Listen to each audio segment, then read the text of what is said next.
Hey guys, and welcome to Dainty Bite. Today let me show you how to make the most amazing coffee cake. It's the only coffee cake recipe you'll ever need. Let me show you how and let's get started. This cake is very moist, has cinnamon, pecans, a very nice crumble in the middle and on top. You're gonna love it, I promise. Start by prepping a cheesecake pan, 9-inch cheesecake pan. Add some parchment and some baking spray. The baking spray is basically some butter and flour. You can add butter and flour if you don't have a baking spray. Line with parchment paper to make sure nothing sticks. I'm gonna set it aside and work on the crumble top. The crumble top basically is brown sugar, flour, cinnamon, a touch of salt. And as always, all you have to do for the ingredients is look in the description box below. I have all the amounts and all the ingredients in cups and in grams. I mix all the dry ingredients very well. And then I'm gonna grate the very cold butter on top of the flour and sugar mixture. Try to incorporate and mix the whole thing lightly, gently, and quickly. You don't want the butter to melt. You want a sandy texture at the end, something that looks like this.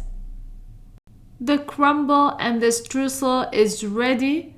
I'm gonna set it in the freezer or in the fridge while I work on the cake batter.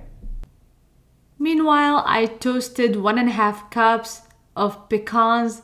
These are smelling beautiful. I'm gonna cut them into small pieces. These are gonna go in the crumble, but I'm gonna make sure they cool completely before I do that. I'm gonna set them aside and work on the cake batter. And of course, I have the butter. It's room temperature. It's unsalted. I'm gonna add the sugar, 1 cup of sugar, granulated sugar. Whisk using the electric mixer for a minute or two or until it becomes a little fluffy and lighter in color. You're gonna add 1 egg at a time. We're adding 2 extra large eggs, 70 grams each. I add the first one and then mix a little bit. Add the second one. I'm gonna flavor with vanilla extract and a tablespoon of bourbon. You don't have to add the bourbon. I thought it's gonna add a good flavor. And if you're liking my recipes, please don't forget to subscribe, like, share, hit the notification bell so that you won't miss any of my recipes. And it's a good idea to use a rubber spatula to mix what's stuck on the edges. What's left now is to mix the dry ingredients and get the sour cream ready. The dry ingredients consist of 2 cups of all-purpose flour, 1¼ teaspoon of baking powder, 1/2 teaspoon of baking soda. Mix it all in very well. I would use a whisk for that. And I'm gonna now alternate between adding the flour and adding the sour cream. I start with the flour. And I'm using the rubber spatula. I don't need to use the electric mixer at this point. This is gonna be gentler. You don't over mix the batter this way. Finish the whole amount and now I'm ready to place inside the cheesecake pan. But first I'm gonna mix in the pecans that cooled completely with the crumble or the streusel. Mix them in and then set aside. Add half of the batter at the bottom of the cheesecake pan. It's a thicker batter, so spread evenly. Take some time to do it.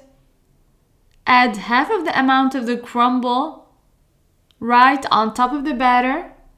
And like I said, the crumble's been sitting in the fridge or you can place it in the freezer while you make the batter. Add the rest of the batter and top with the rest of the crumble or the streusel. Pack well. And you're gonna bake at 325 degrees Fahrenheit for an hour or an hour and 5 minutes. It took 1 hour and 5 minutes in my oven. Use a toothpick. If a toothpick comes out clean, that means the cake is ready.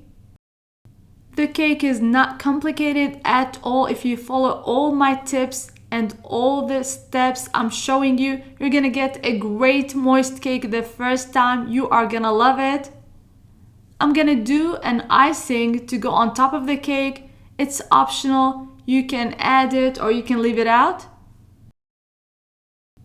I simply mix 1 cup of powdered sugar, 2 tablespoons of milk, and a little bit of vanilla extract or vanilla bean paste for flavor.